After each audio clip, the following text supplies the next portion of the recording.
Kilalang walker ng Pilipinas spotted sa probinsya ng Ilocos Sur matapos ang mahigit 2 buwang paglalakad.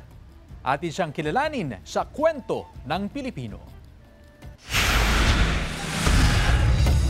Suporta para sa pamilya at pagkain para sa kumakalam na tiyan. Ito ang 2 bagay na nagtulak sa kanya upang lakarin ang iba't ibang panig ng probinsya sa bansa. Ating kilalanin si Tatay Julito Mesa, 53 anyos na binansagang The Walker Vlogger ng Pilipinas. Dahil sa hirap sa buhay at hirap makahanap ng trabaho, napagpasyahan ni Tatay taong 2024 na maglakad-lakad mula Samar hanggang Manila para sa kanyang pamilya. Hirapan po, wala pong pambiling bigas pamilya ko. Ay pagsusuko ako, ay patay ang mga pamilya ko, mga apo ko patay. Kasi wala talagang makain, mahirap po. Ngayon, patok na sa internet ang mga videos ng adventure ni Tatay kung kaya't lumevel up na rin ang difficulty ng kanyang mga walking challenge. Mula Luzon hanggang Mindanao, basic na lang daw kay Tatay. At nito lang nakaraang linggo, spotted naman sa Ilocos Sur si Tatay Julito. Maganda dito ang pagtanggap ng Region 2 at Region 1. Hindi ko akalain na ganito. Kagagaling lang niya sa Apari at pauwi naman ngayon sa Samar. Mula Samar hanggang Cagayan,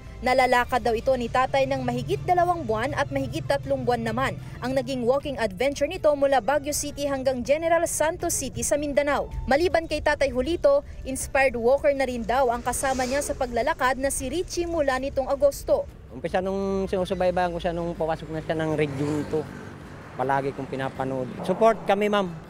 Sa kanya, mabait kasi. Suportado naman daw si Richie ng kanyang pamilya at balak ding sundan sa paglalakad si Tatay hanggang sa Bicol na kanyang hometown. Isang patunay si Tatay na tulad ng iba, kaya at kinakaya ang anumang hirap basta't madiskarte sa buhay. Kasama si Henry Duminsil, Sandy Salvacio, One North Central Luzon.